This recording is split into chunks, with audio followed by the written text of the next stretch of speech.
Good morning, good afternoon, good evening, however, wherever, whenever you're listening. This is the Root for Wisconsin show, episode 148, coming at you from the Riverwood Gallery Studio in De Pere, Wisconsin. I'm host, producer Eric Fisher, the Big E. Joining us this week, and joining me this week, I should say, is Dylan Trick. Dylan, how are you doing today? I'm doing all right, a little under the weather, but we're here. Well, as long as somebody else is here, because I don't think anybody wants to listen to me talk for quite, for a couple hours, hour and a half, whatever it ends up being. So no, probably not. You're not supposed to agree with that, but it is what it is. Anyway, as we get into episode 148 right away, just a couple pieces of business to talk about. As always, our friends over at Raging Pro Wrestling RPW. Next event coming up on June 1st. That's RPW Homecoming 2 from the Wapaka Expo Center at 187 Grand Seasons, Wapaka, Wisconsin. Tickets are available at rpwprowrestling.com. Doors will open at 5:30. RPW Surge starts at 6, with the main show starting at 7 o'clock. Big match on that one, Dylan, as the main event, or one of the co-main events, will feature two former WWE superstars in Chris Masters and Ken Anderson, a.k.a. Ken Kennedy.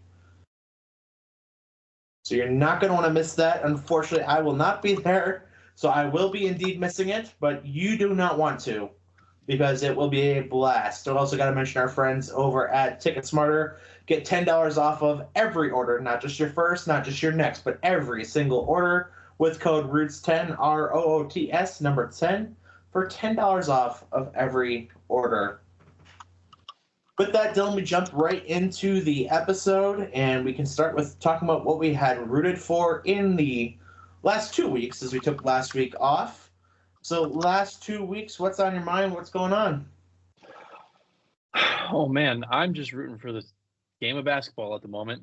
Shocker, right? It's it's the best time of the year to be a basketball fan. The NBA regular season is winding down. Just based off the Bucks schedule, we got 7 games to go. Excuse me. We have college, men's and women's Final Four matchups are set. Some other cool stuff happening in the game of basketball. We'll talk about that a little bit later, I'm assuming. But yeah, that's what I'm rooting for. Yeah, before we get too far into that, do want to mention our standings in the Root for Wisconsin show bracket challenges. On the men's side, our top 3 looks like this. It's John's, just John's. Don't really know who that is, but John's is currently in the lead with 860 points with a maximum of 1,020. In second place, Edie the Giant with 840 points with a maximum of 1,480. And in third, Danny G with 800 points with a maximum of 960 still left. Among the Root for Wisconsin show players and contenders, just taking a look, because we did not do well. No, my bracket is not doing hot. I am currently in a tie for 65th place. So 510 points.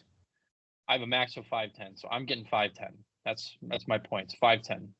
Our current leader appears to be me with 580 and a maximum of 740. Oh, Justin Dahl, he's in 7th. Oh, I didn't see him. He's so far up there. He's in 7th. Yep. Oh, so Justin is the leader. So Coach Dahl is the leader with 7 points. Among those in the 7-point range, or 7th place range, at 740 points with a maximum of 1,220. Mm-hmm. So hats off to him.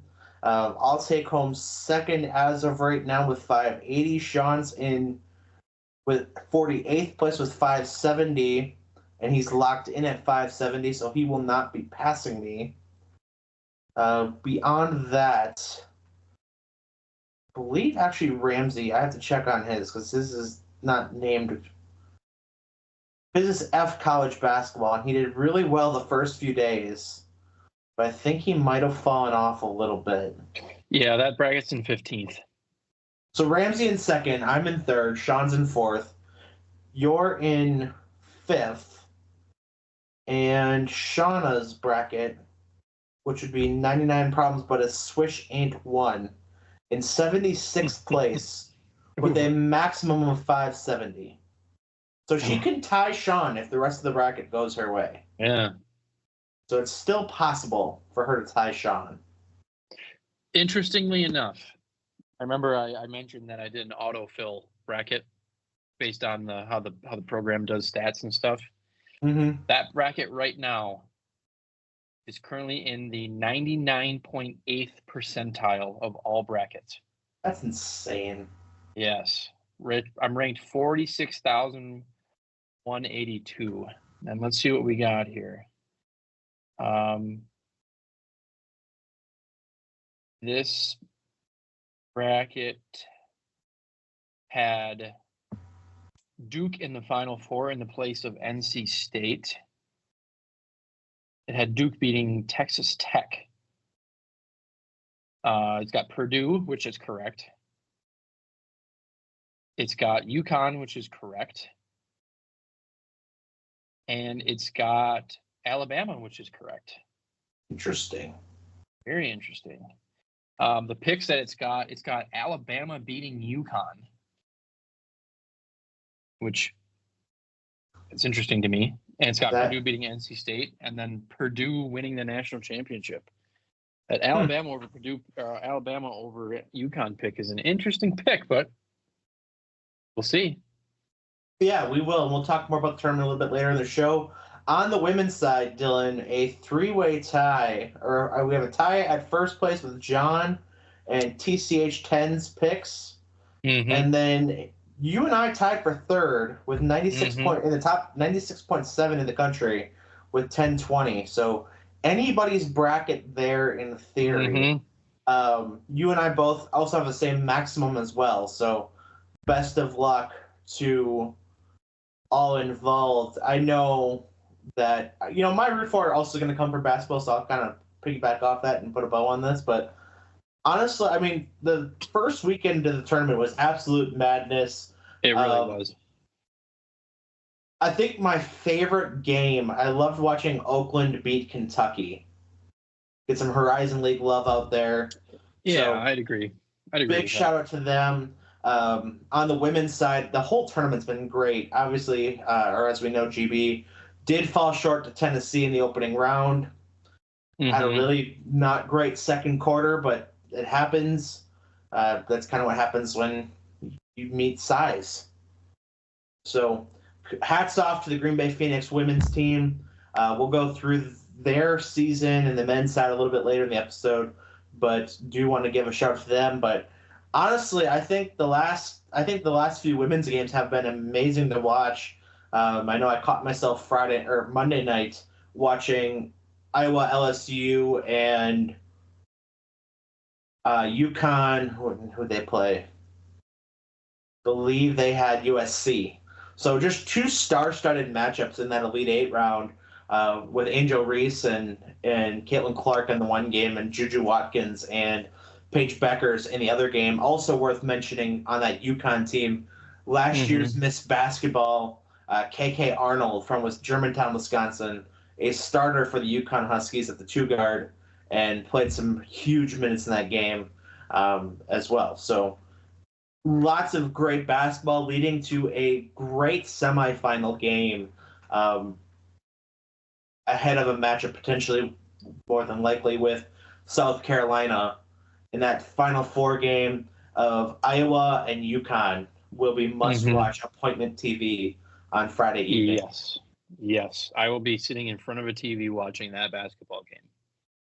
All right. So with the positives do come the negatives, and I'm going to stick with this on the negatives, Dylan. And honestly, the last few weeks, aside from the weather here, which I'm going to give a noogie to as well, but things have been pretty positive as a whole. But I do have to give a noogie, not to the world of college basketball. That's actually been great.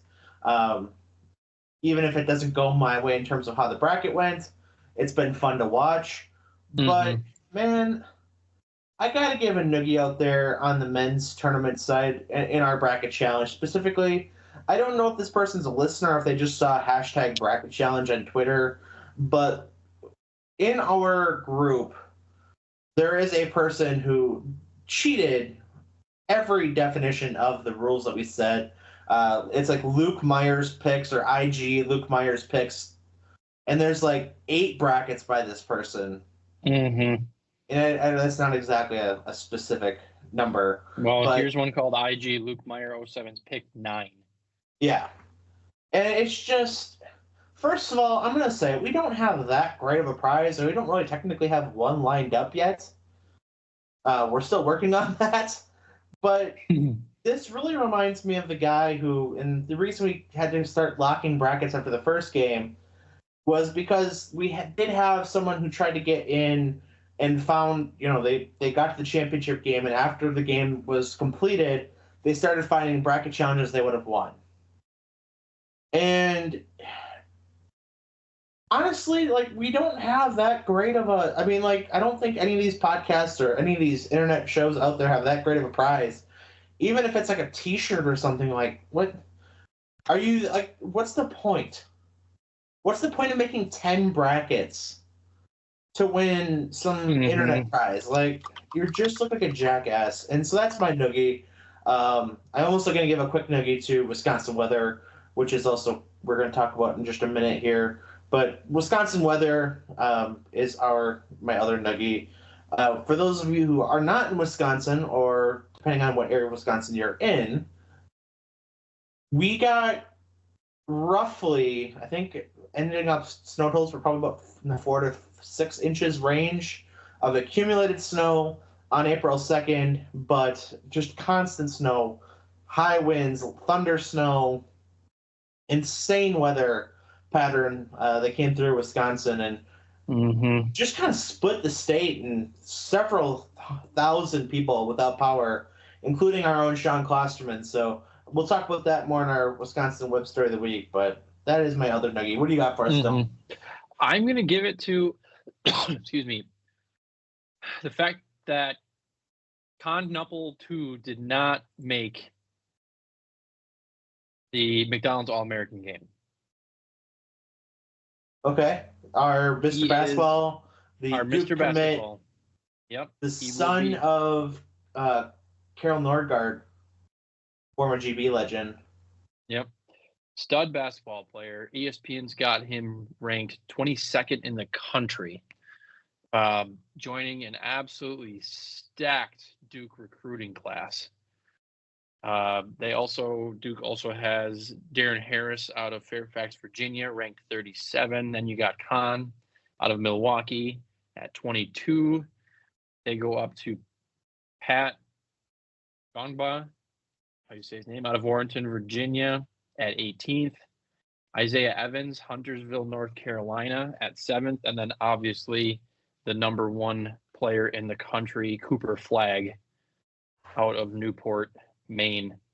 So he's going to be joining an absolutely stud recruiting class at Duke. So obviously we're wishing him the best, but it just sucks that he didn't get included in that All-Star game, or All-American game rather. Yeah, that is kind of a sham. You always want the best kids, and I think it'd be kind of a disservice if they got all, if it was just one from each state.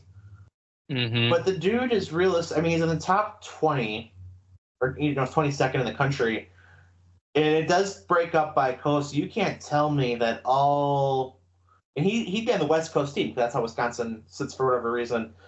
It'd be on the West Coast, so you can't tell me that he's not in the top 10 of West Coast players, or top 12, top 15, whatever it ends up breaking down to. Right. Well, 22nd in the country is just ESPN's rating. Rivals has him at 12th. Sure. 247's got him at 16th, and On3's got him at 18th. So, he's arguably 3 out of the 4 got him as a top 20 player in the country. There's no reason he shouldn't be on a roster. Yeah, that's ridiculous. Any other nuggies that you got? Wisconsin weather. Yeah, I was getting real used to the warmer weather. The grass was starting to turn green. trees were starting to bud, and here we are. Snow. Here we are. Absolutely. Like I said. I do have one more I want to Okay. say. Go ahead. Floor is yours. Something amazing, yet completely underreported, recently happened in the world of basketball. And that is that LeBron James has officially passed Brazil's Oscar Schmidt for the most points ever scored by a human being in the game of basketball. As of 3 days ago, not including their last game, which would have been, who did they just play? They just played the Raptors, where he scored 23. So he is currently sitting at 49,915 points. So he's 85 points away from breaking 50,000 career points. That's including playoffs, play-in tournaments, all-star games, international teams, stuff like that. It all goes into scoring, the professional points scored. And it's just not being reported anywhere. I mean, this is an absolutely insane feat of excellence over a long period of time, and nothing. Yeah, I didn't even see it until you texted me about it, and that's right. Yeah. You throw when you start throwing international play and all-star games into it, it does get to be a little inflated and kind of an odd stat to follow along with, but still is impressive nevertheless. And how do you not acknowledge that, just that feat alone? Yeah.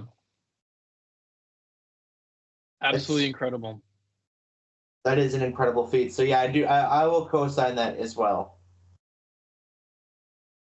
All right. So with that, Dylan, our Wisconsin web story of the week, we move on to the next part of our show here. And as mentioned, like I said, I think we're going to go just with Wisconsin weather, because you can't really make up a better story than what's going on with that right now. Mm-hmm.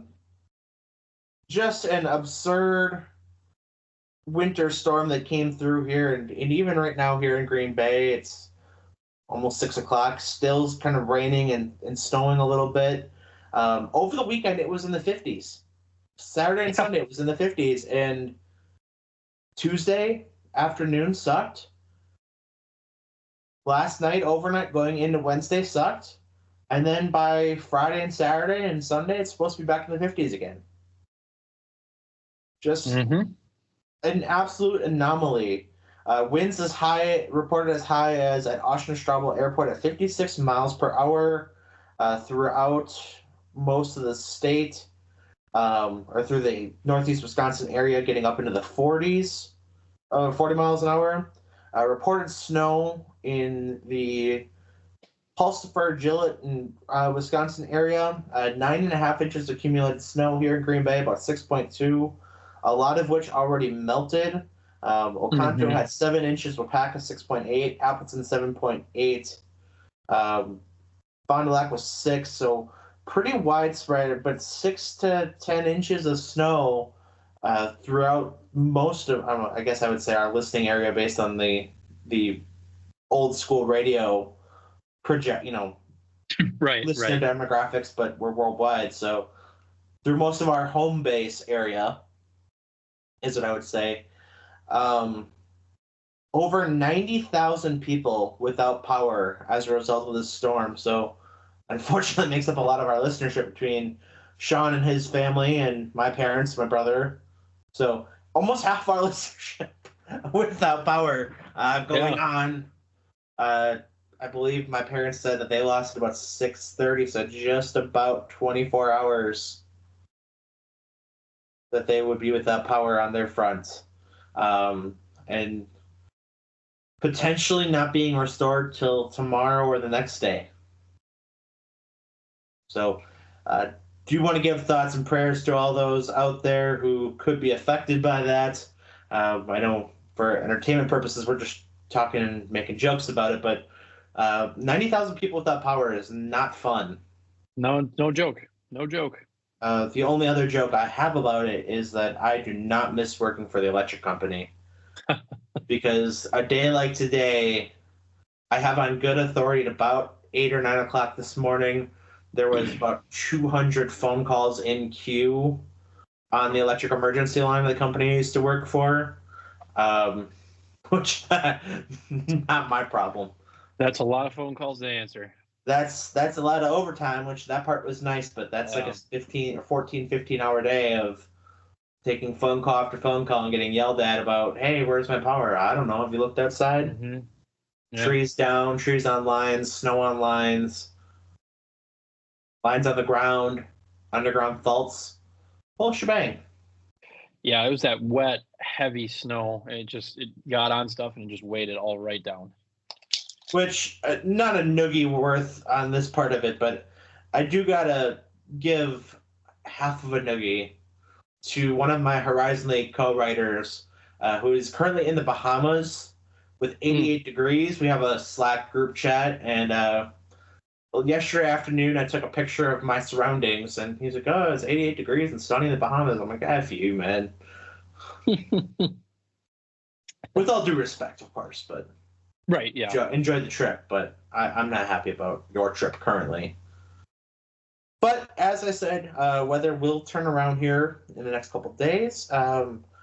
By Saturday, it's supposed to be sunny and 50. And going into next Tuesday, so a week after a storm, Dylan, week after the storm, Tuesday of next week, projected high right now for 60 degrees. I'm excited. All right, so that's enough. That's enough news and boring talk.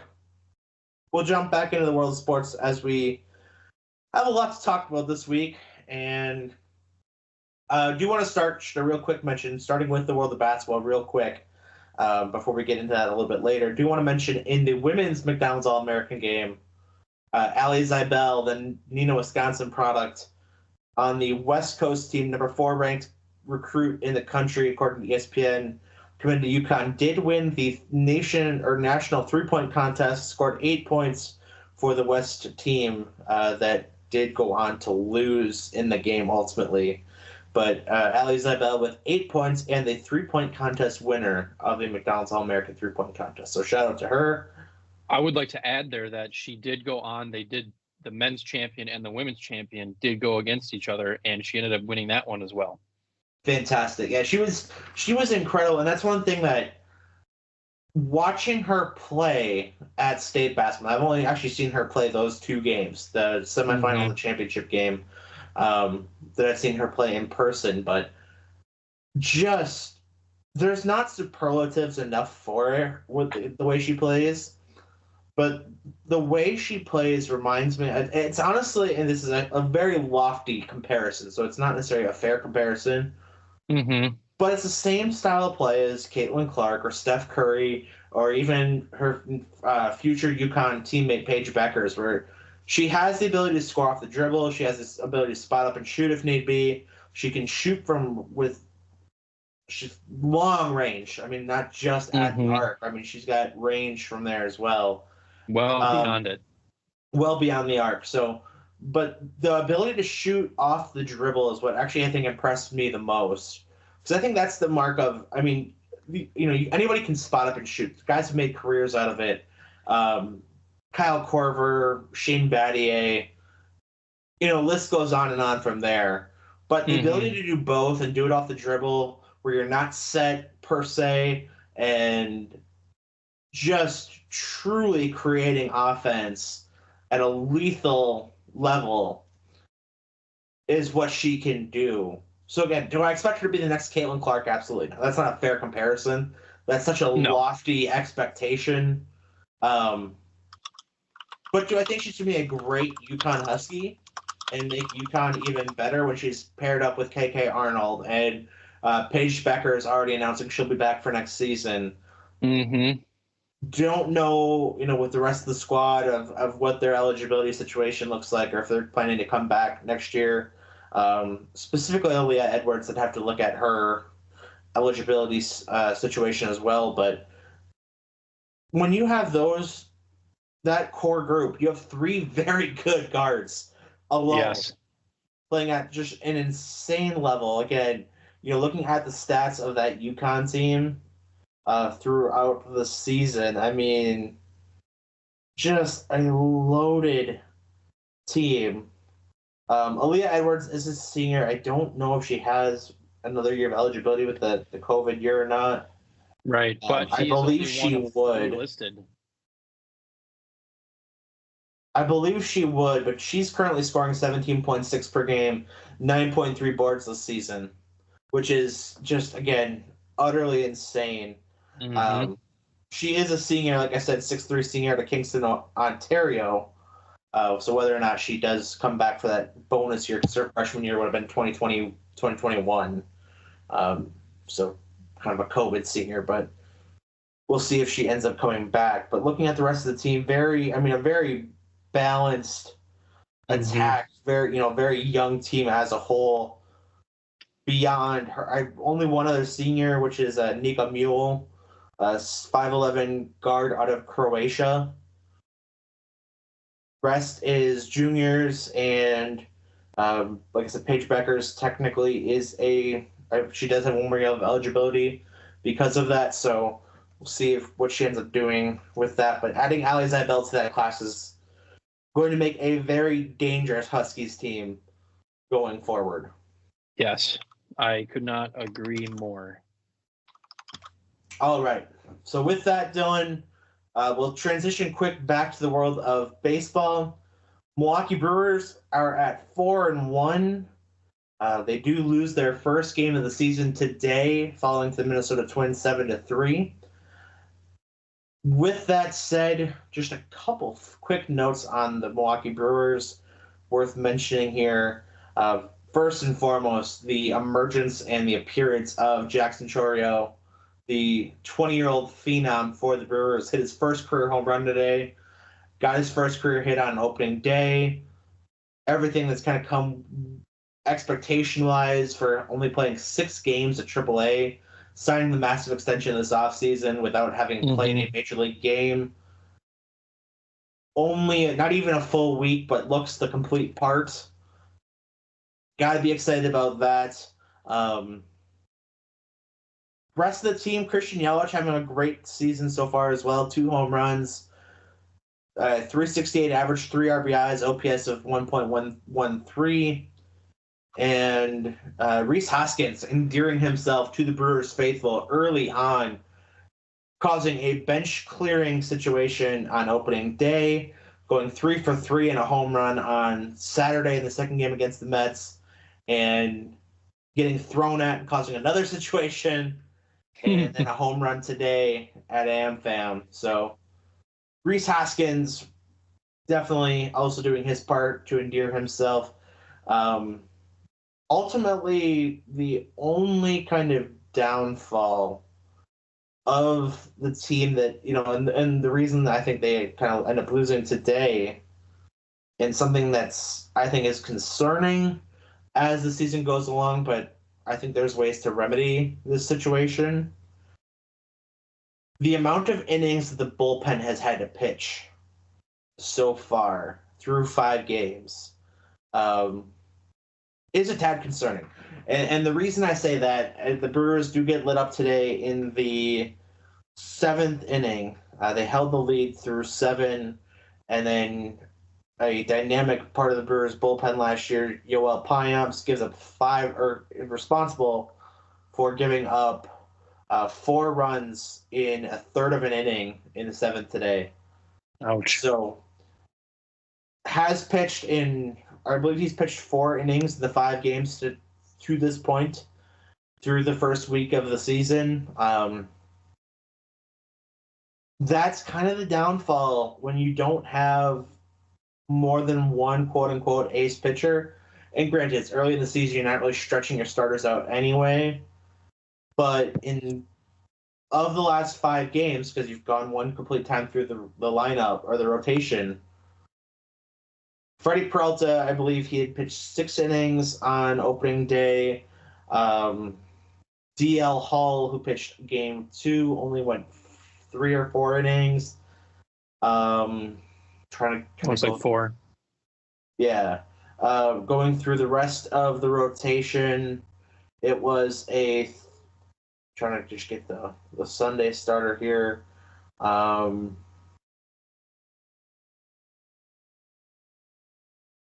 Colin Ray went 5 innings and went to the bullpen, got 3 innings out of Brian Hudson, and then 1 out of Piamps. So kind of going there, and then even yesterday,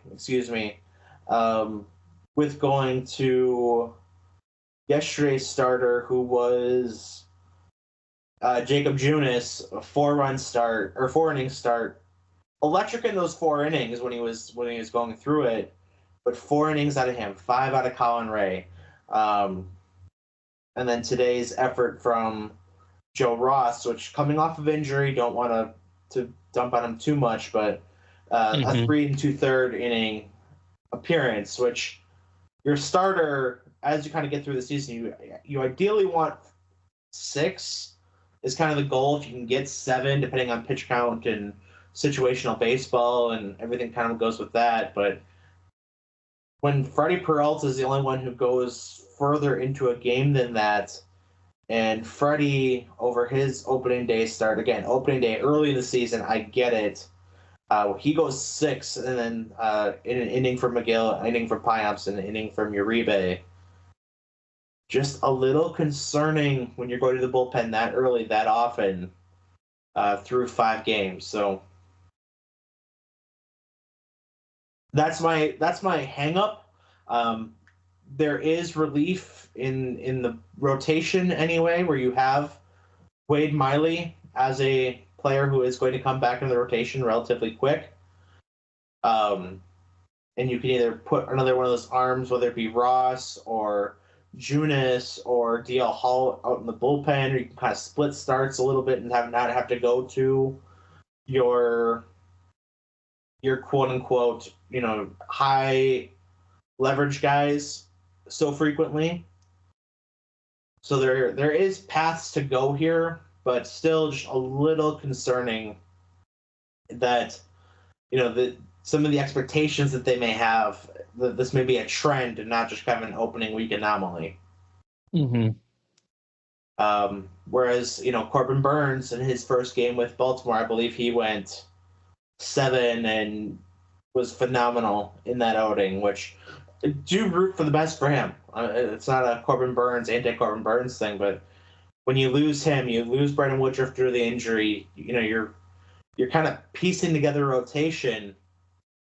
The offense will come. The defense is doing a good enough job as a whole. Today, pitching staff kind of let them down a little bit. 6 walks, I believe, was the end total of the game.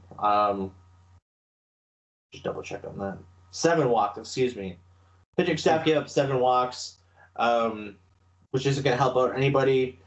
Brewers unable to turn a couple double plays, so no errors. There were a lot of fielder's choices, but not really helping the pitching staff out, having to throw more pitches that way too. So kind of a double-edged sword in today's contest. Brewers, like I said, they fall to 4-1, but an awesome 4-1 start with Pat Murphy behind the helm, and really much enjoying this new look team and the return of baseball here in Wisconsin.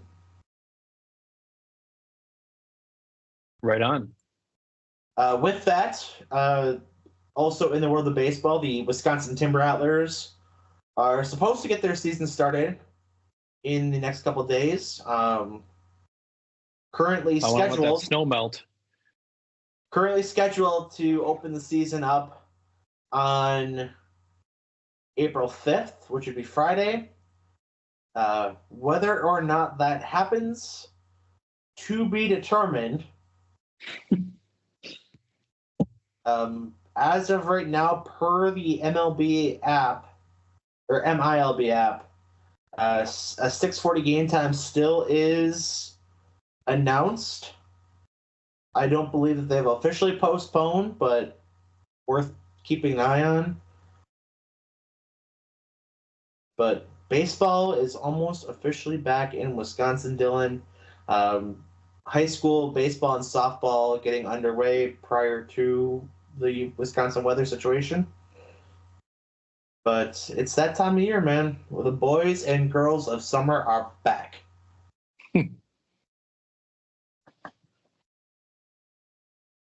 All right. Moving on to other sports. Really kind of the best thing kind of going on with the Packers is no news right now is good news. From a Packers front, it's just mock draft season. And we are officially into draft month. So the NFL draft less than a month away. And all the experts and wannabe experts alike are trying to see as to who the Packers are going to take when the draft starts towards the end of April. I know I have my hopes and dreams, but those are just guesses. And anything That's can all happen. You can do. Anything can happen. I'm sure we will have more mock drafts on our social medias in the upcoming weeks. I know, like I said, I usually post at least one a week. I'm not going to lie. I did one the other day that I was really excited about, where I picked up a couple picks going throughout and only had to drop like a spot or two in each draft. Teams that want to jump up and get a guy, and the player I was thinking about picking was still there, so it worked out. But very exciting on that front. So likely, like I said, I'll post that in the upcoming days here, but it's starting to get a lot of fun as we look towards the draft, Dylan, and dreams close to being realized and all the fun stuff that comes with that. But specifically with the Green Bay Packers, I think we'll probably do that a little bit in more depth in a few weeks, but definitely something to pay attention to as we're at that time of year. Yeah, and I probably will once. Obviously, I'm in full college basketball swing right now, so at some point I'll probably start throwing out some mock drafts. But we still got one more weekend of college basketball, the most exciting weekend of college basketball. I disagree with that. I know where I get why you said what you did. I would disagree. I do not think that is the Final Four is the most exciting week. We'll have to debate that in the basketball segment then. All right. Well, right before we do that, just want to mention the Green Bay Blizzard at 1-1. Back in action on Saturday night at the Quad City Steamwheelers in Moline, Illinois. Return to the Resch Center on April 19th after another bye week. So Green Bay football, exciting all the way around. All right, done. We're in basketball. We could kind of skip the Bucks for now. Like you said, 7 games left the regular season. We'll talk about them in a little bit. But do you want to talk some college hoops right now? Seems like a perfect time to do it. We did talk about our bracket challenge, so let's start with this debate. I'm gonna just gonna preface this, but I'm gonna say your favorite week is Champ Week. No. Really? Okay. Please begin. I think it's kind of goes without saying. I think my favorite week, it starts with it's the first week of the tournament. You start with Selection Sunday. You have your first 2 rounds of you get your upsets, you get your buzzer beaters, you get your Cinderellas. Knock off a high seeded team in the first day or two. The first 2 days. That's the best time of college basketball. Not the championship. Although I will say, I think the other best time, there's 2 other kind of contenders for it. One is Thanksgiving week, where you get the holiday travel tournaments, like the Bahamas tournament and the Maui Classic and all those. And then I am a sucker for like the Big Ten ACC Challenge when that was a thing, and yes, that was all one of my those favorite events. I'm bummed they don't do it anymore, but Jimmy V week, where there's college basketball all the time on ESPN. There's Jimmy V and Stuart Scott's speeches at the ESPYs. Great time. I also do miss the 24-hour tip-off day with the first games where I think Green Bay played in 2 road games when we were in college, and it was like at 2 or 3 in the morning or 3 or 4 in the morning. That whole waking up and, if you wake up in the middle of like a fever dream, like the joke of our generation is, you wake up and it's like George Lopez on the TV, low rider playing, but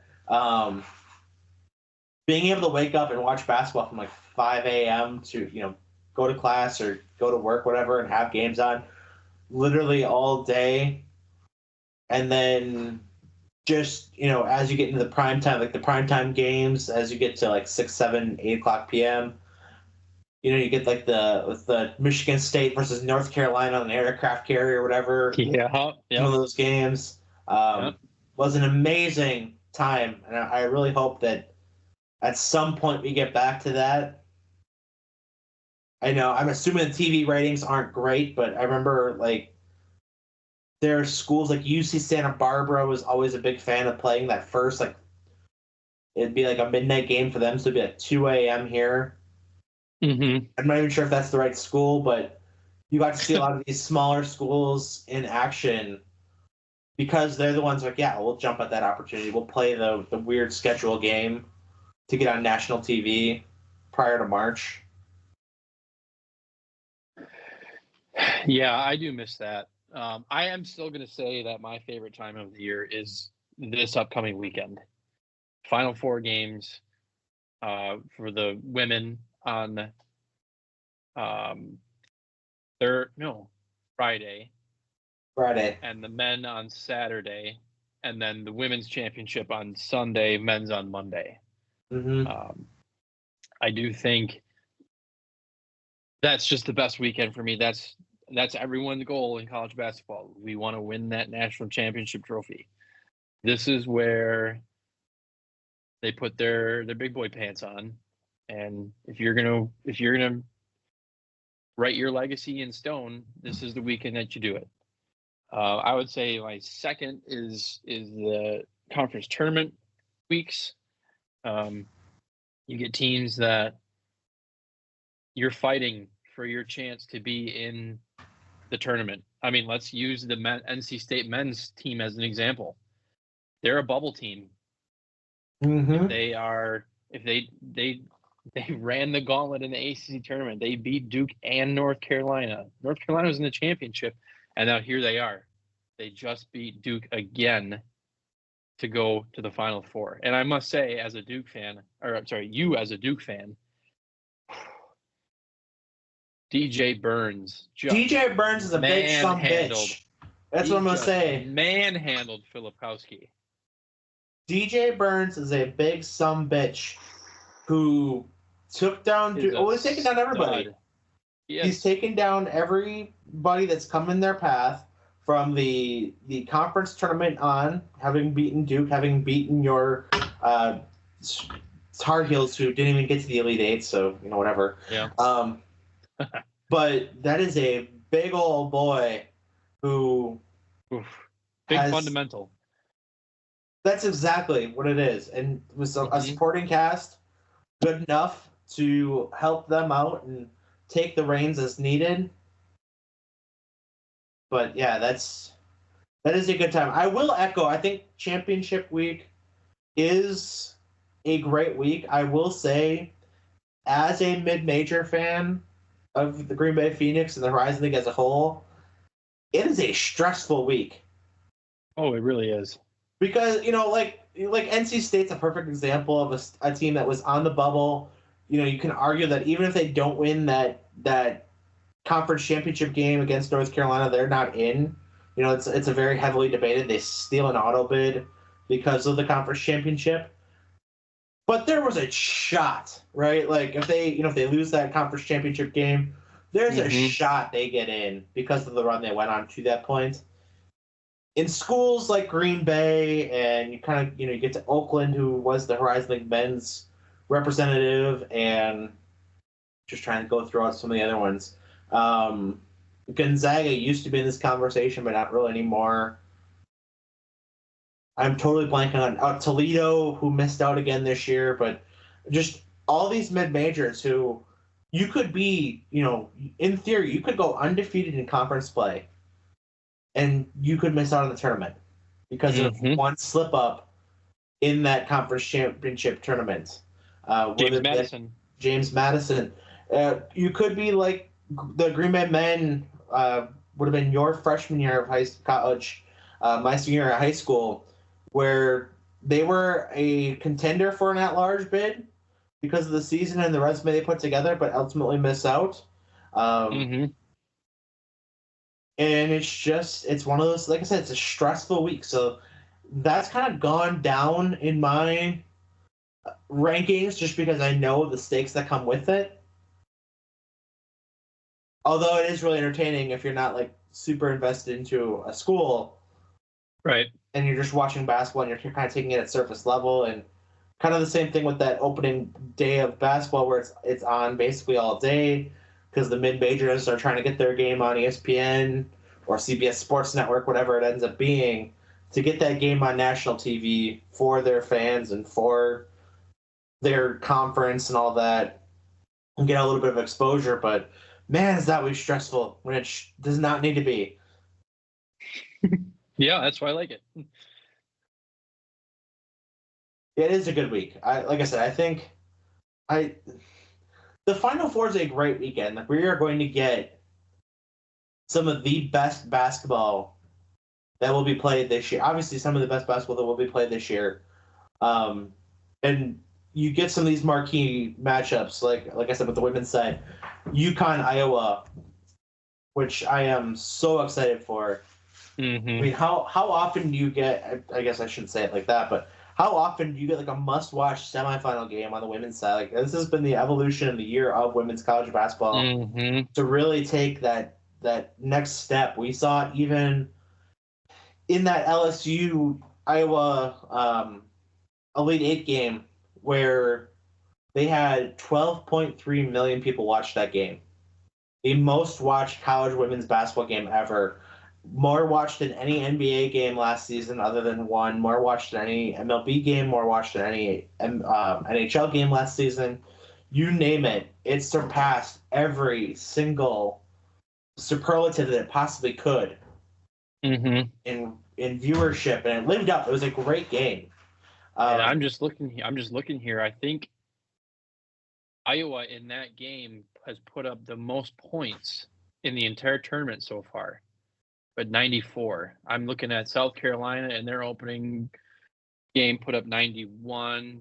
Tennessee dropped 92 on Green Bay, unfortunately. Iowa State dropped 93 in their opening matchup. But, yeah, otherwise, that 94 points on that LSU team, that's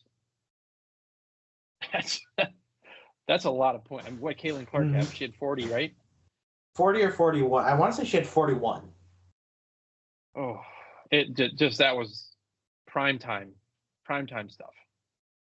In that game, Caitlin Clark had 41 of the 94. Unbelievable. She went must-see TV right now.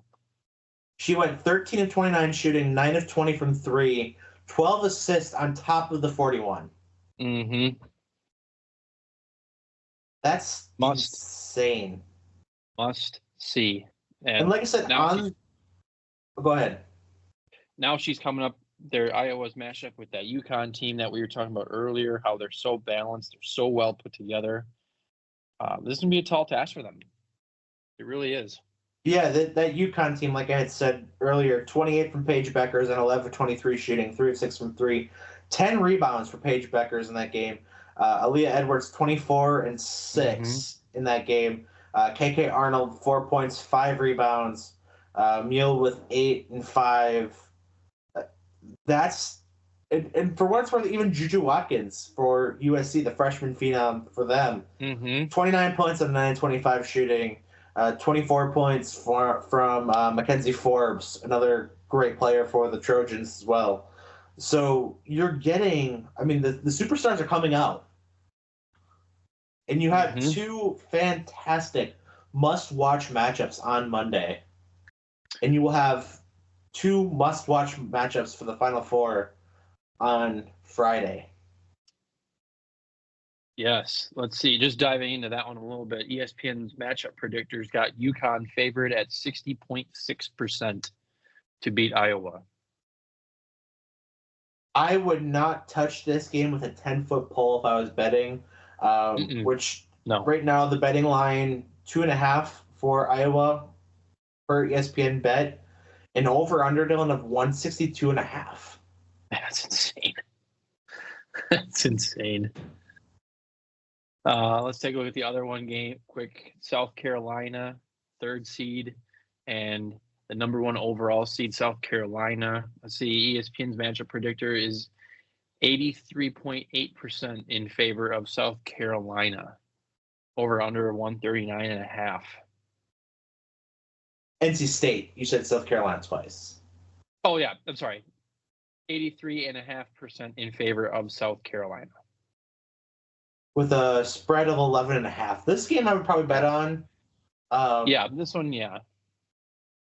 I would probably bet South Carolina to cover that 11.5. I have a lot of faith in the Gamecocks, but you never know. They're 38-0. It's tough to go 40-0. If they're going to slip up, it's obviously going to be this weekend. I don't see them really having any trouble with this NC State team, though I'm guessing that's what most analysis were saying about Texas and potentially Stanford. So you never know. Crazier things have happened. That's why you play the game. Obviously, all analysis and metrics are heavily in favor of South Carolina, but crazier things have happened. Mm-hmm.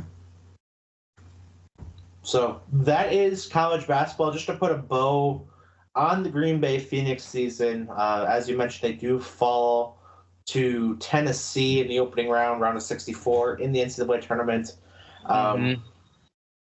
Which honestly, I mean, like I said, Tennessee came out and kind of punched them in the mouth a little bit. It was a 92-63 win.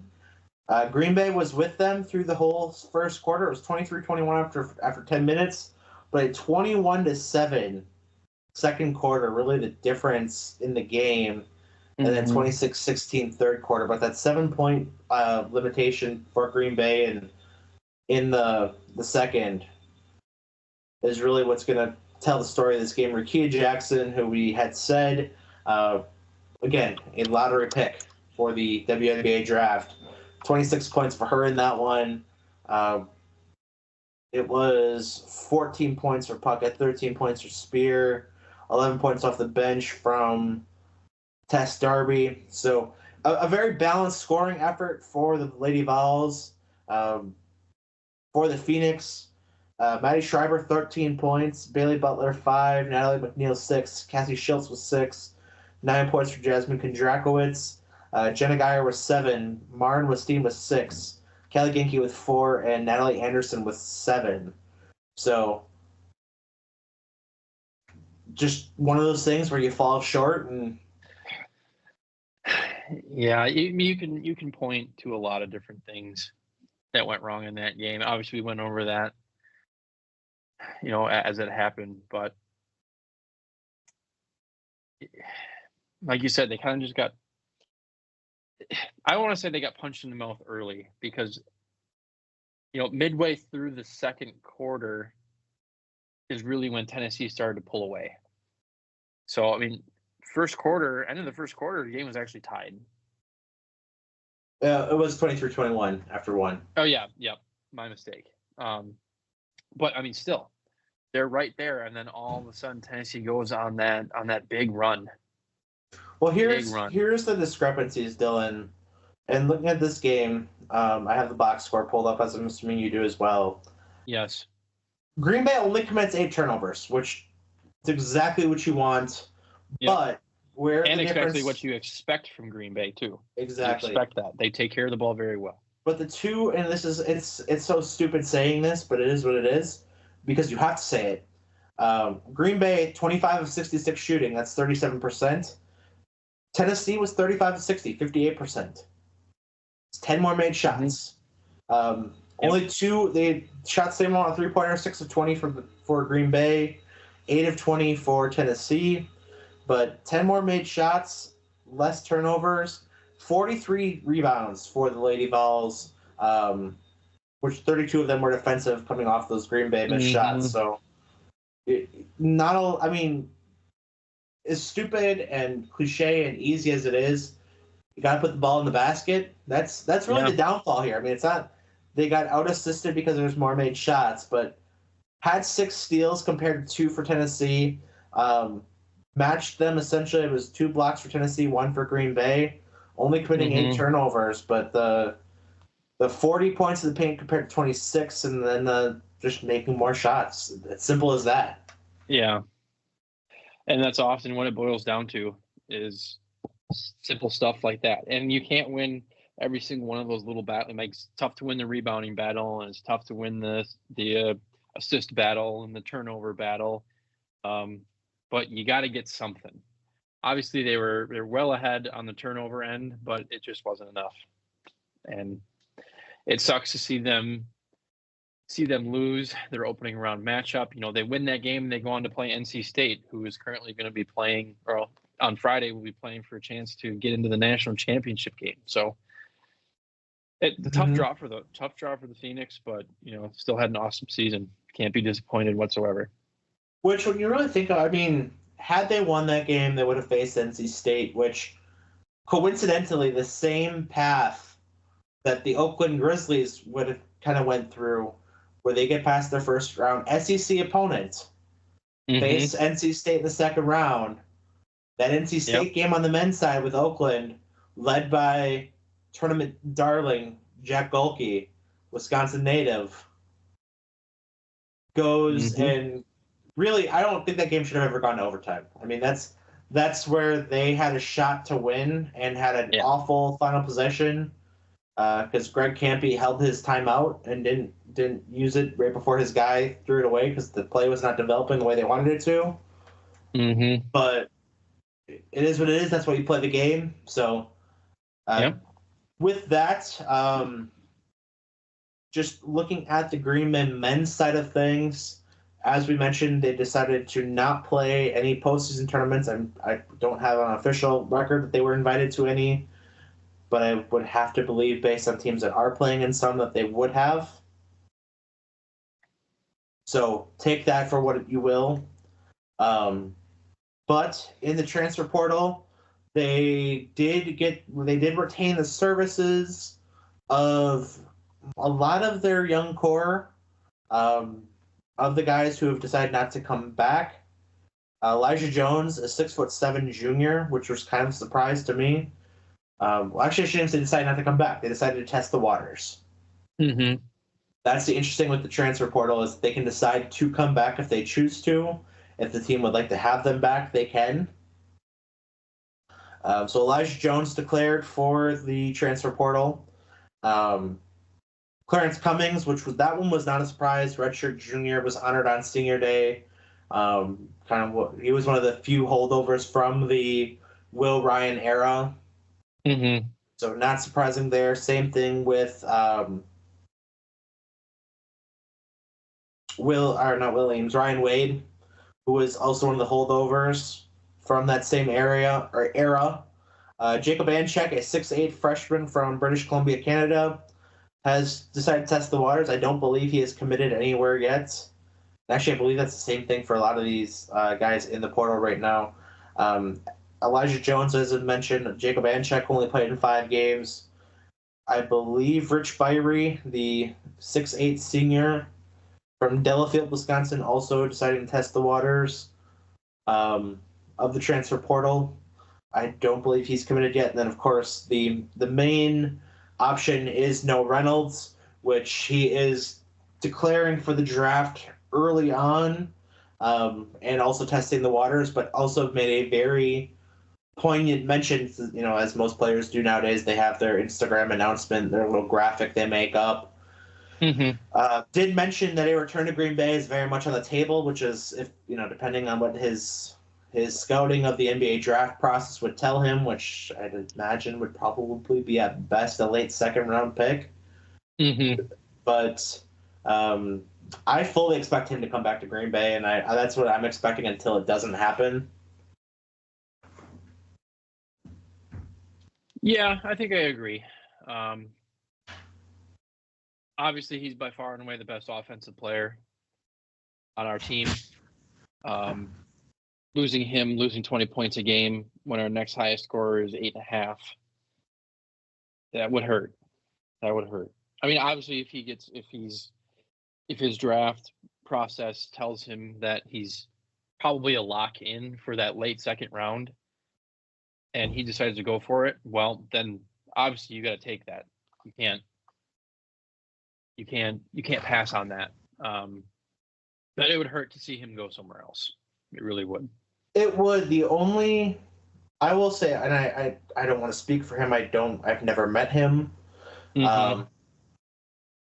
I would be intrigued if he were, because I genuinely don't think he's going anywhere. His brother's still in the coaching staff, which had happened, I think, actually after he had gotten committed here, after originally committing to Wisconsin. Mm-hmm. So I don't think that actually had really a say in him coming here. I don't think it hurts by any stretch of the imagination to have him here. Right. But one really thing I kind of find interesting. I mean, I think he's from Illinois. Yep. Just Peoria. Across the border in Peoria. Originally committed to Madison or UW, Wisconsin, the Wisconsin Badgers. Yep. There is a gap now, potentially, at that 2 guard with the Badgers that I think, if he is going to leave, could potentially be intriguing. Now, if I'm being honest, I would expect him more likely to stay here than decide to go back to Wisconsin. I think there's unfinished business here. I think, the whole culture. Because one thing Coach Wicks did, because there was a game where he came off of injury, and he was a game time decision. He came off the bench in that game because of one of Coach Wicks's culture rules, where if you don't practice at high intensity practice 2 days before a game, you don't start. Mm-hmm. And he had gone on record saying that he was very much okay with kind of adhering to that guideline because he's not bigger than the team in the process and the culture. So, credit to him on that. By everything, like I said, an upstanding citizen, upstanding player, upstanding person. Mm-hmm. But with Connor Essegian deciding to test the transfer portal waters and AJ Storr doing the same thing and also potentially going into the draft, that 2 guard spot, there is an opening. There could be a veteran presence requested in that spot. Yeah, it'd be interesting.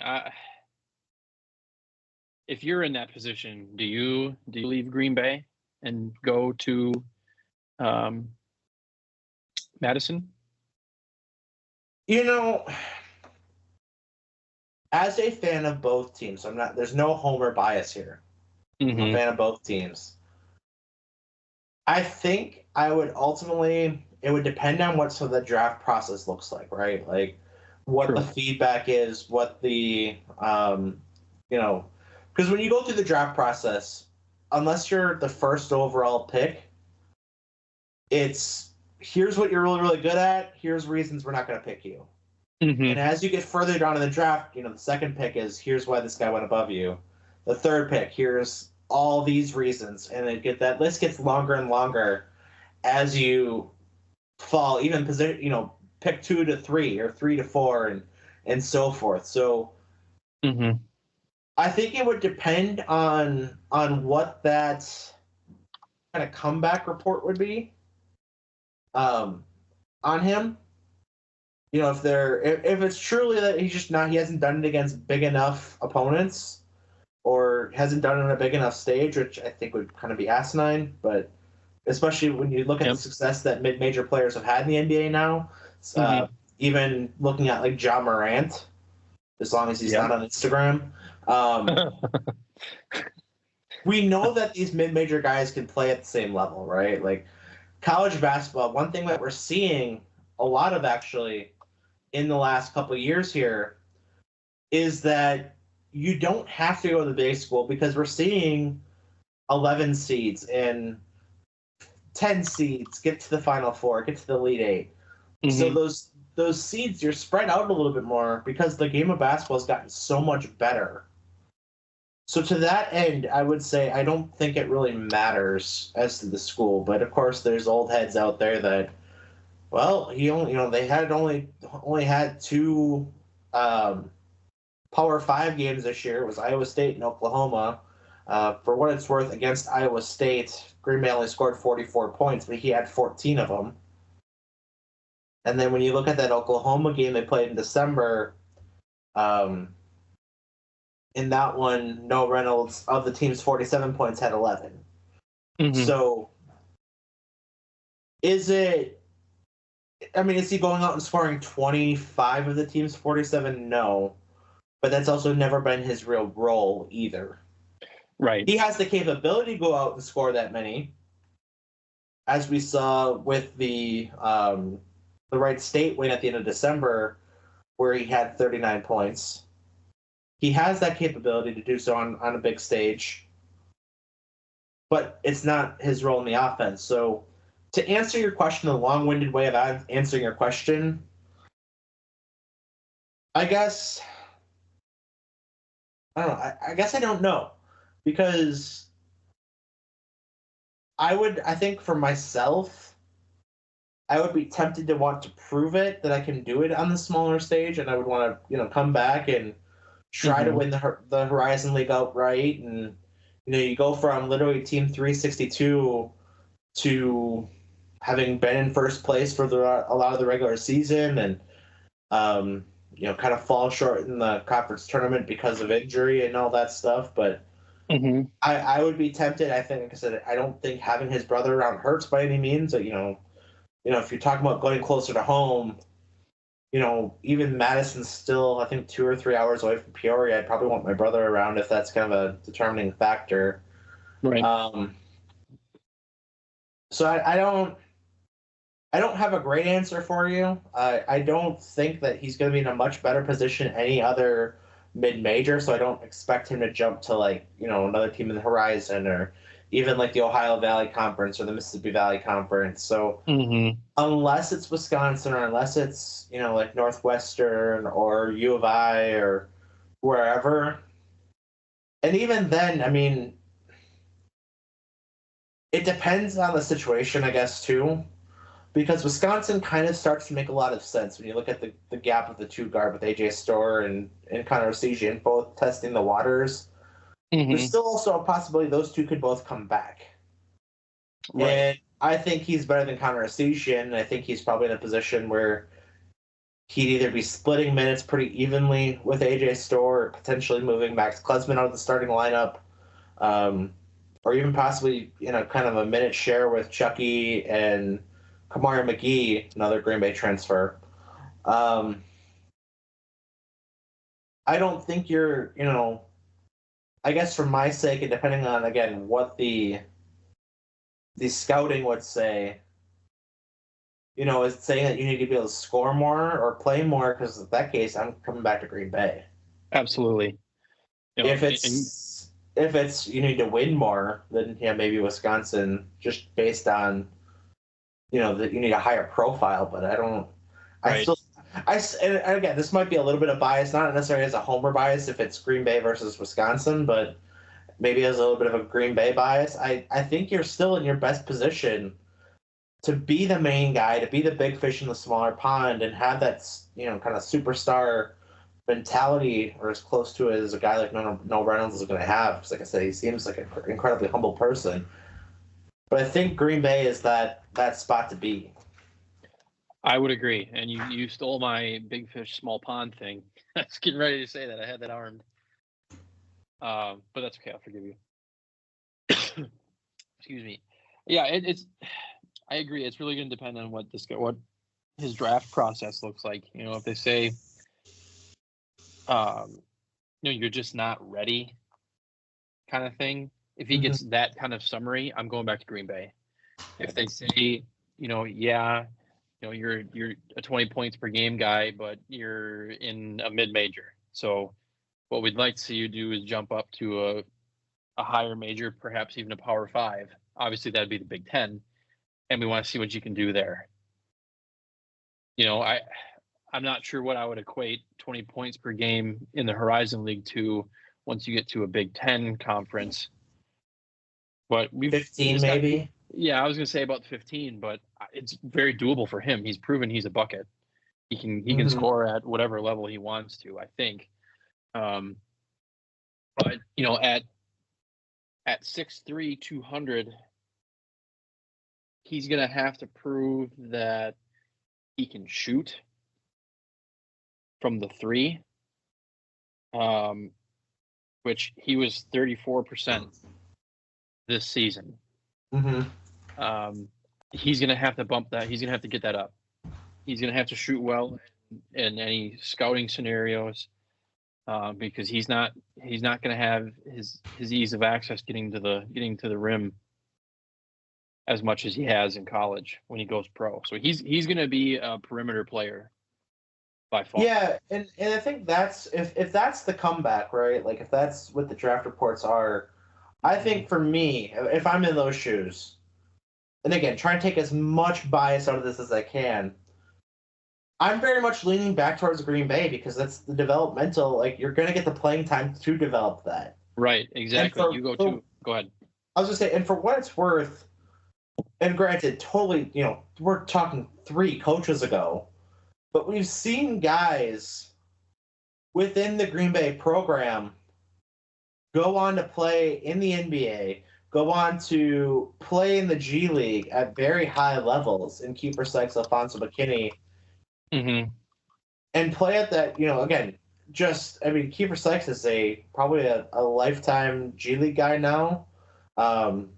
He played this last season again with the Windy City Bulls and the Brooklyn Nets affiliate, the Long Island Nets. Alfonso McKinney still, I can't remember if he's playing off the top of my head, but I think he was playing in Mexico on the G League team that's there and has bumped around, but he also, stuck around the NBA long enough to get his 5 years of service time to have lifetime guaranteed benefits. And like I said, 3 coaches ago. So it's not necessarily indicative of the program that you have now.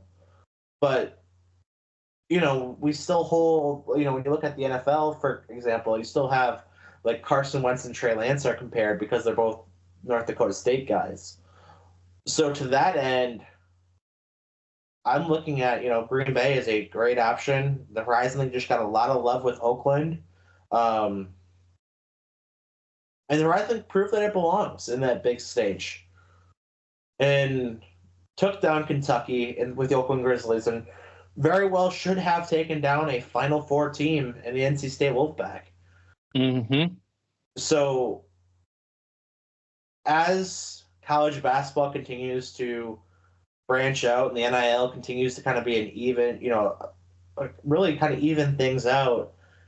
And one thing I will say for Green Bay, and I don't necessarily know if Noah Reynolds had any of these like kind of higher profile deals, but his teammate Foster Wonders got a really big, it's like a local pizza place, but still, the guy was featured on plenty of social media ads and featured on plenty of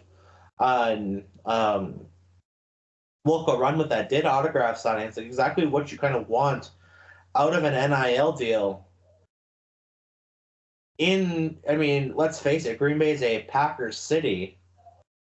But you're still like commanding it's a very affordable advertiser, but when you're still commanding and garnering social media presence away from the Packers, that's nothing worth. That's worth mentioning. That's nothing to shake your head at. No, not at all. So shout out to Foster Wonders and Riverside Pizza, but I think that's been kind of the thing that nobody talks about NIL, because it's all focused on the money deals and how players are potentially losing money by going pro, which is an absolutely absurd. Like it's such a good problem to have. Mm-hmm. And as much as the transfer portal has made college sports more or less a free agency as opposed to staying for 4 years or 3 years and only being able to transfer once, I think that will correct itself in time. Mm-hmm. Obviously, we're going to have a wild run of it first, and you're going to see guys transfer more than once, which I think that's like in the courts right now of your first one's kind of like a freebie. The second one, they're trying to say, you got to sit out the year, which, depending on legislative action, could also impact the decision to come back to Green Bay for Noah Reynolds. But, and AJ Storr for that matter, while we're having this conversation, because he's transferred as well. Mm-hmm.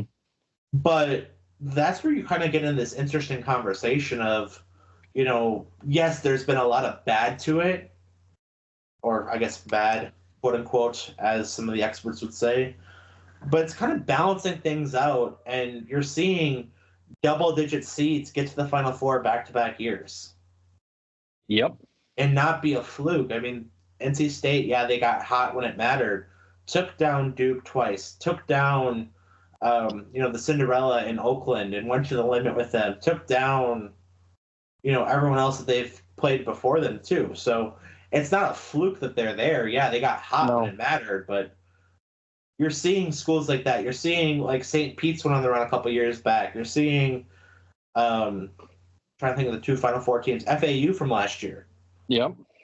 Another double-digit seed that got to the Final Four. So it's definitely still within the realm, and I think mid-majors aren't necessarily looked down upon in that same way that even maybe 3 or 4 years ago that they were. Mm-hmm.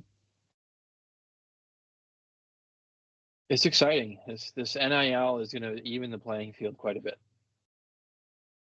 And again, is it probably going to level out and you're going to get some balance to it in the grand scheme of things?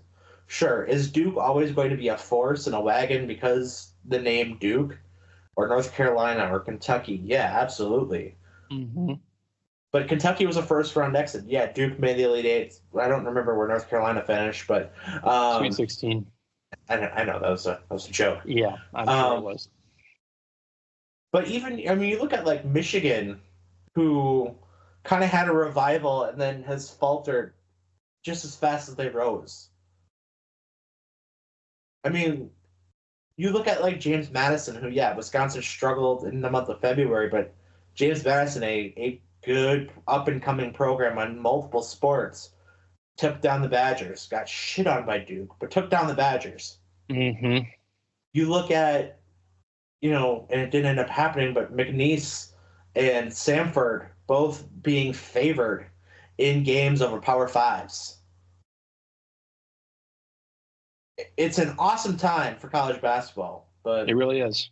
It's going to keep growing. So that's, yeah, if I was Noah Reynolds, I'd probably lean towards coming back.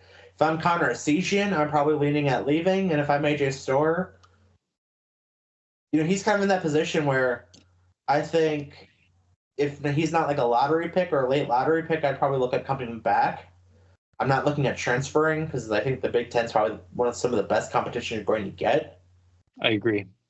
One question I did want to ask, so while we're talking about college basketball and kind of transitioning from Green Bay to Wisconsin, the last episode we recorded, episode 147, we had Justin here. Justin asked us how hot the hot seat was on Greg Gard. And Justin had said that it's hotter than most people think, but he's not going to lose his job this offseason, which I still agree with. But after that first round exit against James Madison, where they look uninspired, they had 8 turnovers in the first 8 minutes. They ended up having, I think, 17 or 18 turnovers, or 19 turnovers, I think, for the game. And a very, very unhappy Wisconsin fan base. What's your assessment of that take 2 weeks later? I remember the last time I was able to be on the show, we were asking about Greg Gard's hot seat, or how hot his seat was, rather. And I think I mentioned something along the lines of the people are they're starting to think about gathering the wood to put under his chair Mm-hmm. so they can start that fire. They're starting to think about gathering the wood. I think at this point they are gathering the wood. Sure. Not putting it under the chair and lighting it up in however configuration you want to put however you want to put the fire, but I think they're at that point. This was a loss that should not have happened. Madison should have won this game. There is no excuse for losing the game. They just came out uninspired. Like you said, 19 turnovers. It was not a good team performance all around. I will kind of, I know one thing that it's not an excuse, it's not a moral victory, but James Madison probably was the worst possible matchup for them in the first round, which doesn't excuse it. It's still, I mean, you're a higher seed, you're a Power 5, you're expected to go win that game. Yep. On paper, you were better than them. That's why you're in the position you're in. Yep. But go ahead. That's why. They got hot. The Badgers were so hot in the beginning of the year, 6th in the country, and then they absolutely tank. Like I said, they shat their pants and then they rolled around in it for a while. And then they got cleaned up and they started to make a run. They ended up beating Purdue in the Big Ten tournament. They lost a close one in the championship to Illinois. So you think, okay, we're back on track. We're back at that beginning first half of the season team. And then you poop your pants again against James Madison. So I think a lot of the noise we're hearing is from fans that have absolutely no say in Greg Gard's employment at UW-Madison. But I do think that his seat it's about to get hot. It's about to get warm. He's going to feel it. He's going to be feeling some pressure this offseason. He's going to have to do some serious recruiting. He's going to have to do some serious transfer portal management, both bringing players in and keeping his core together. And next season, it's make or break. He's going to have, if he can salvage next season and, let's finish top 3 in the Big Ten, make the Big Ten tournament championship, or dare I say win it, get a top 4 or 5 seed again in the tournament next year. Well, then he's probably safe. He's probably safe for the future, at least another season. But so I gotta ask, because I saw this question on Twitter, or X, I guess we're technically calling it, and I really gotta embrace that, but I want to make sure everybody knows what we're talking about. So I saw this question on X, and it really kind of made me think. When you look at Wisconsin basketball, just when I say Wisconsin basketball, on a year-in, year-out basis, what is your expectation for Wisconsin basketball? Realistically, I expect them to be top 4 or 5 in the Big Ten regular season. Just strictly in tournament conversation. How are they a team that, what's the expectation for them, just talking strictly in terms of tournaments? I don't expect them to be anything less than a 5 seed. And how far should they be getting as an expectation? They should be winning at minimum. At minimum, I'd like to see them in Sweet 16. I think they're that consistent of a program that they should be a Sweet 16 team more often than they're not. See, and that's exactly what I would agree with, too. Obviously, getting there every year, when you go from 64 to 16 over the course of a weekend, to do that every single year is hard. And I'm not gonna sugarcoat that. It's hard. Right. Well, shit happens too. I mean, look at Kentucky. Right. So to say that's supposed to happen every year, and if you don't do it every single year, you get fired, I think is a little bit of a ridiculous statement. Yes, that's a little overreactionary for sure. But the expectation on a year-in, year-out basis, especially from where Greg Gard took over this program, that should be the expectation. I mean, this was a team that went to Yes. back-to-back Final Fours. Bo Ryan decides to retire right around Christmas of the 2015-16 season. They do go to 2 Sweet 16s, and since then, I believe they've won 2 tournament games. Yeah, that's not the direction you want to be heading as a Power 5 school. And yes, and I think what gets so kind of hard to judge this conversation is that so many Wisconsin sports fans, and when I say Wisconsin in this conversation, I'm saying University of Wisconsin-Madison. Yep. So many Wisconsin sports fans look at what this program was pre-Dick Bennett, pre-Bo Ryan, where just getting to the tournament was a phenomenal season. Mm-hmm. And I think that's a kind of a carryover that we've seen with the Badger football team. I know I've been on record on this program saying that I think that's kind of a problem with the Packers because so many people of the generation ahead of us or older than us or the generations before us we're so used to the Packers not even getting to the playoffs that falling short in an NCAA championship game is something to be proud of, not be pissed off at. Mm-hmm. But the reality of the situation is you're either growing or you're falling. Being complacent is the worst spot to be. I agree. And if you're falling, you're doing so in spectacular fashion, right? Like you have to be, like at least on a pro sports level, you have to be like tanking. Or, in the case of Green Bay where, like the Phoenix, it gets them a new coach who changes the culture and gets them a guy who, in 1 year, I don't want to say completes the turnaround, but completes the turnaround. So that's definitely something to look at on that front. Being complacent, and we saw it with the Badger football team where getting to a bowl game and going 7-6 or 8-5 or 8-4 in the regular season or 7-5 in the regular season just isn't it. No. And I think, for Greg Gard's sake, has he been has he had regular season teams that are great? Sure. Last year, they were a Big Ten tournament or conference regular season champion. Mm-hmm. Simulated 2020 champion in the national championship in the COVID season. Mm-hmm. Whether or not that happens, we'll never know. Simulated, though. We're counting it. Hang a banner. I'd hang a banner. But, when you start to get in that conversation, when you put it in that lens of what is your expectation for Wisconsin basketball, when Bo Ryan was here, they went like 15, 16 years in a row of never finishing below 4th in the conference. Mm-hmm.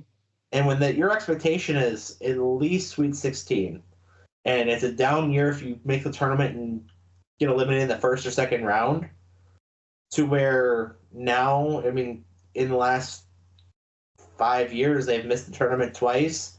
Yeah, they go on an NIT run last year, great. An NIT appearance for Wisconsin is a lot different and a lot more subpar than it is for like a Green Bay or an Oakland or, insert mid-major here. Mm-hmm. It's kind of to a point where I don't think it's really acceptable anymore. No. And I think, like you said, they're gathering the wood. They're trying to find that newspaper for the kindling, kind of stacking it up. I don't think they've lit the fire yet. I don't think they've actually put wood on the fire or in the burn pit, but it's getting close. And if this year doesn't come to fruition, if you're not at least in the Sweet 16 this coming season, I think you got to move on. And it's easier to say that than do that because you've got to be in a position because you can always replace somebody, but you got to find somebody who's as good or if not better if you're going to make that move, especially in the college game where there's not a draft, there's not anything tank. The better you do, the better you recruit. So being complacent or falling backwards is the worst possibility. And for what it's worth, and I know I'm really long-winded here, but I think the other kind of thing, Wisconsin's in a hard spot, and it's a hard school to recruit to, right? Like this isn't entirely his fault. I don't want to completely blame Greg Gard in this because it's not a bad thing, but the academic standards kind of make it, you're limited to your pool already of to who you can recruit. Mm-hmm. Then you got to throw in, okay, well, it's fucking cold here. Yeah. 6 to 8 months a year. And those other 4 to 6 months, it's hot as hell. There's not really a lot of in between. No. There is some, not a lot of it. So you got to make Madison, Wisconsin interesting, which I think it is. I mean, I think it's one of the top college towns in the country on just about every metric, just about every, Travel America, ESPN, you name it, it's top 10 college town in the country. Mm-hmm. Then you throw the academics in, and then you throw in, where college basketball and where college sports are now, the NIL. And we haven't really seen the NIL take off in Madison to that same level. Right. Yeah, the offensive linemen, it was a fun joke because they got, a steakhouse sponsor the entire offensive line. Great. That's cool. Don't get me wrong, that's cool. But you don't see it. And we're in the same state. We're in a different media market technically, but we're still within the Wisconsin Badger media market. Mm-hmm. As a whole, you don't see ads with the players. You don't see the sponsored content with like a Chucky Hepburn or you name it. And that's concerning. And I don't know if it's just that we're not seeing it because we're not looking in the right spot for it, or if it's just like these deals that are getting done on a bigger scale and they're kind of like more social media deals. And again, we're just not seeing it that way. Or, what the deal is. But when you have a Power 5 school who was 6th in the country at one point, and you can't find an NIL deal to speak of with that team, that's concerning. It is. That's exactly the word I was going to say. And that's and I'm not donating to it, so I guess I really can't complain too much, but that's concerning on the alum, that's concerning on the boosters, etc. The people who have the money to do it aren't. Right. Or if they are, they're not doing it very efficiently. No, perhaps not. So that's my takeaway. Like I said, I think am I firing him this offseason? No. I think we would have already seen that happen. But gotta start circling them wagons. Yeah. Yep. I'm right there with you.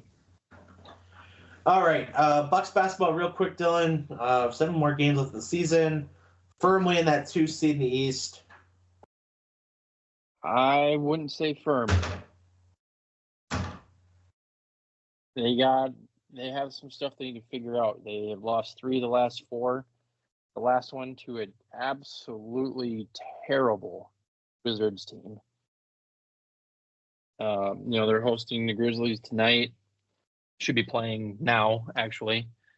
Then hosting Raptors, hosting Knicks, and then you're in a tough stretch because then you're at home versus Boston, you're at home versus Orlando, and then you're wrapping your season up on the road against OKC and then Orlando again. So those last 4 games, even 5 games against the Knicks, those are going to be tough games.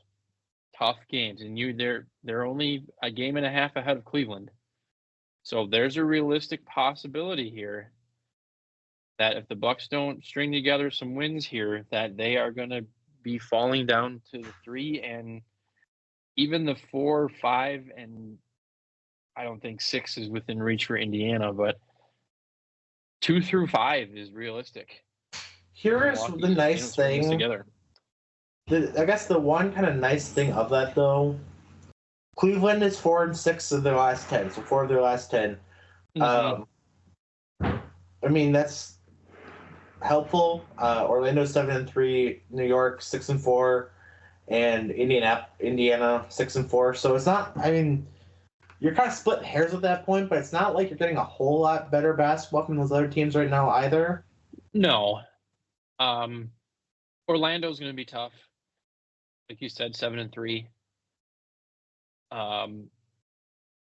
But Bucks got to get hot.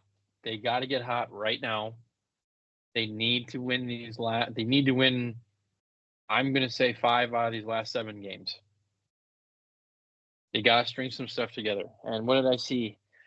While Adrian Griffin was coach this year, we were 30-13, and now with Doc Rivers, we are 17-15.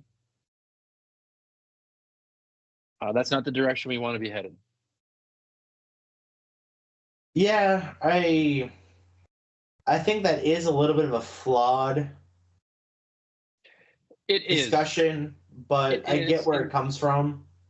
It's flawed in the sense that you just got a new coach in the middle of the season, and Doc Rivers is not Adrian Griffin, and Adrian Griffin is not Doc Rivers.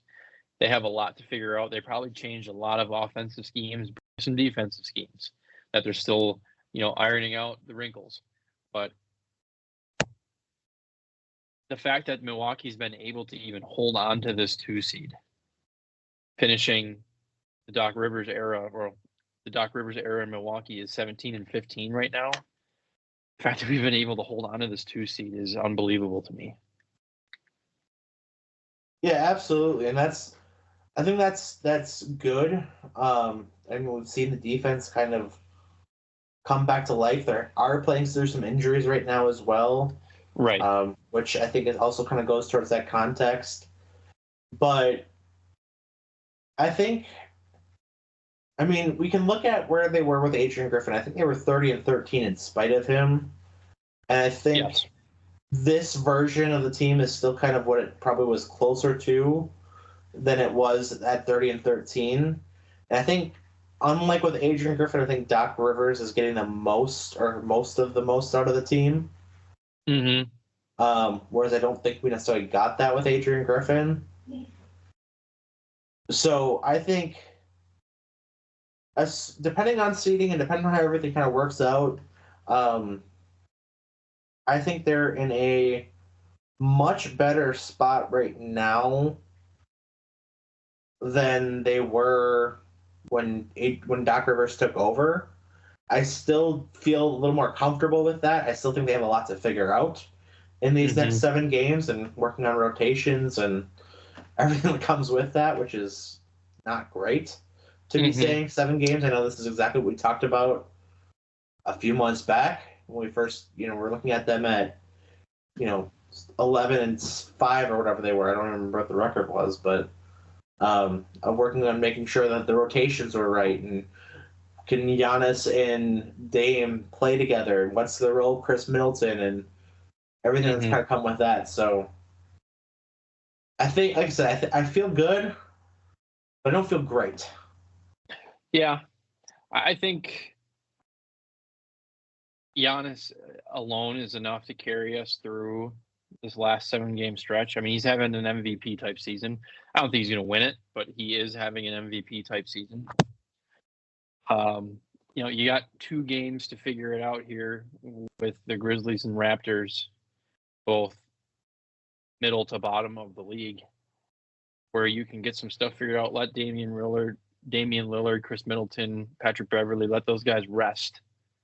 I think Marjon Beauchamp's out tonight as well. Or is he listed as day today? I don't know. I don't remember exactly, but let those guys rest these 2 games. Let Giannis carry. And then once it's time for the Knicks, Celtics, Magic, Thunder, you got to start putting it together. Because it's playoff time. It is. All right, Dylan, just a couple things to wrap up our show here. First, we got to talk about our Ticket Smarter tickets to the weekend as to what we are rooting for in the upcoming weekend. And again, just a reminder that code ROOTS10, ROOTS number 10, gets you $10 off of every single order that you put out there. Our ticket of the week, Dylan, I've never gone to this. If I didn't have plans this weekend, I would consider it. The Monster Jam Monster Trucks at the Resch Center in Green Bay. Tickets are still available for Saturday and Sunday show. and Friday's show through Ticket Smarter. Be sure to check those out and use code ROOTS10, ROOTS, number 10, for $10 off your order with the Monster Trucks. With that, Dylan, what are you rooting for in the upcoming weekend? You already know what I'm going to say, Eric. You know I'm going to say it's Final Four weekend. We have, for the first time in the history of the NCAA tournament, we have two schools with both men's and women's teams in the Final Four, that being UConn and NC State. How cool would that be to have both national championship games to be between UConn and NC State?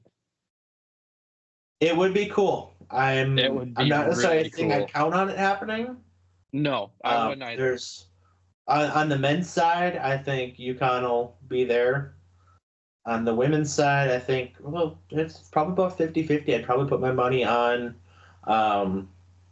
Iowa if I was betting. But I think that's going to be a great game. I think the most likely is NC State on the men's side and the women's side. I do not foresee the Wolfpack getting past South Carolina on the women's side, but DJ Burns is a big sumbitch on the men's side. And I don't think anyone's going to physically stop him, and I'll be hard-pressed to see a college team stop him on a path to a national championship. I know I sure as hell would not step. I'm bigger than him weight-wise, but I would not step in his way. Yeah, well, you got to remember, he's going to be against Zach Edey now, the 7'4", 300-pound, probably two-time Wooden Award winner. So he's going to have his hands full. I will take my bet that we end up seeing a UConn-NC State men's championship game on Monday. Wow. Okay. That would be my pick. I'm calling for the upset. Actually, I don't even know if it's technically an upset, but yes, it is. Purdue by 8.5 is currently the favorite. ESPN Matchup Predictor has 89.6% for Purdue. Give Very me confident. The Wolfpack. Give me DJ Burns making Zach Edey his bitch. I'm gonna probably take Purdue in that one. I'm gonna take Purdue.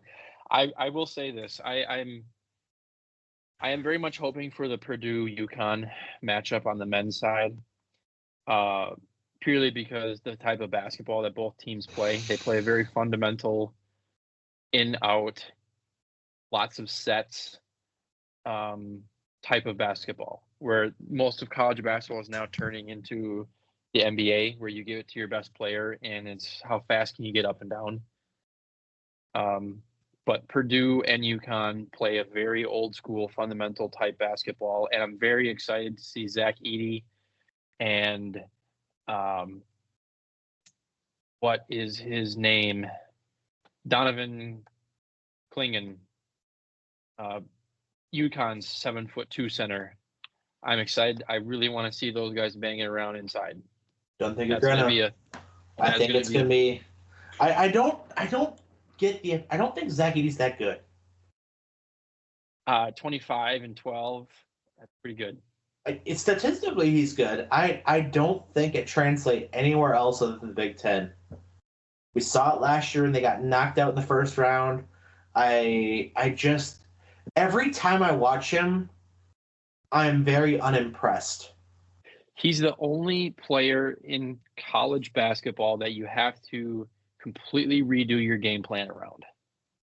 Sure. Other than perhaps you can make an argument for Dalton Knecht out of Tennessee.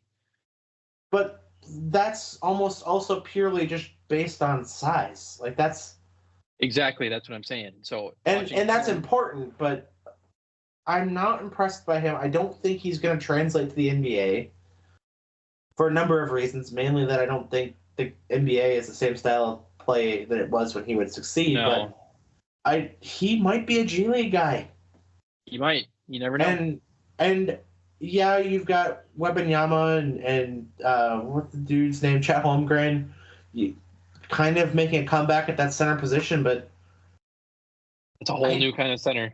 I don't think Zach Edey's that style of play, and I don't think he would have been. I mean, like I look back at like when the Badgers had like John Lure and Keaton Yankoville, and Even Frank Kaminsky, Mhm. I mean, Frank Kaminsky translated probably better than he should have to the NBA and made a career out of it. But Yep.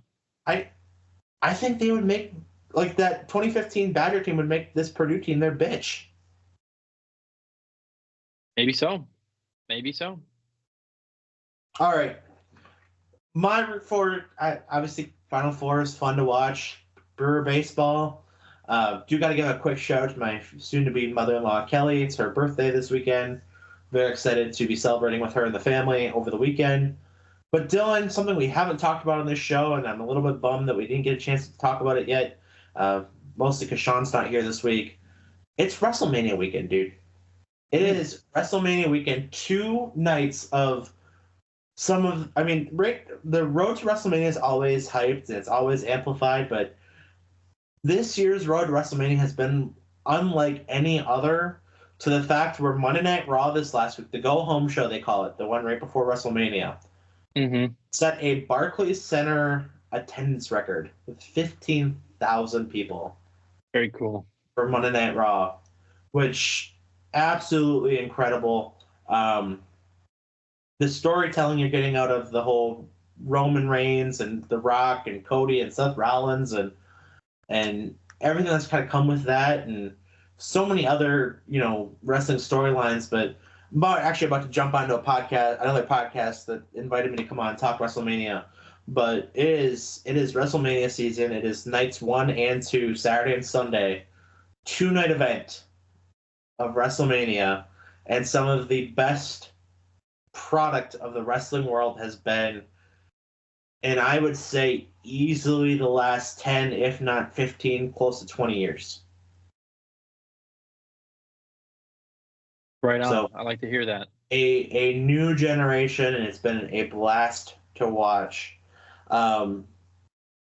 Real quick, our bar of the week. I don't currently have one.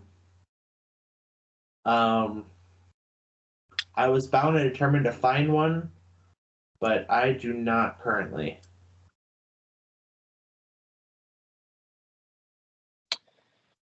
I can't remember the name of the bar. I was in Fort Atkins over the weekend. My brother got married to my new sister-in-law now, Kayla, down in Fort Atkinson at Creamery 201. There's a bar right across the street. It is. We hung out there for a while. I will find it in just a sec here. And I'm sure if you find it before I do, let me know. You said just across the street? Patty Coughlin's Pub? No, it's not it. It is Tavern on the Rock? That's the one. Tavern on Rock? Tavern on the Rock. Shout out to them. Serve the big beers, the 16-ounce cans. Always a fan of big beers versus little beers. That's right.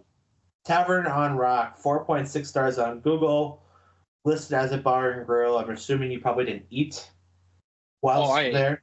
What'd you have? I had let's see, my brother had a burger. I went with I believe it was a chicken bacon ranch wrap type scenario. Very good fries, and then we also split their giant pretzel. Very pretzely. Okay. Very pretzely pretzel. Okay. Just a couple quick Google reviews. What a gem. Stopped in after church with a small crowd already gathering for game day. It's coming from Craig 3 months ago. Parking isn't too bad. Inside a very nice layout with a great big bar. Lots of televisions, plenty of decor. Tables were a challenge. Finding a table of 5 was a little harder. Staff refilled drinks on time and matter. Drink options were good. Food options were plentiful. That's one review. And as is most things on Google, most are positive. Looks like they have a Euro, which is I'm always a fan of. Anybody has a good Euro, and a Maker's Mark Old Fashioned, hands down. I'm in. Oh yeah.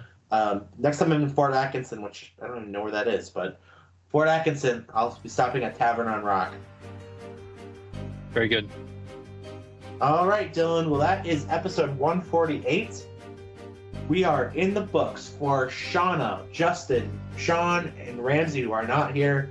I'm Eric. That's Dylan. We're signing off for the week. We'll talk to you next week. As always, be sure to check out our social media, including our latest TikTok. Play the Don't Say the Same Thing as I Did challenge. It's tricky. That's what I'm going to say. Go check it out. Facebook, Instagram, TikTok, and just about every social media for the latest content. We're out. Thanks for listening. See ya. Peace.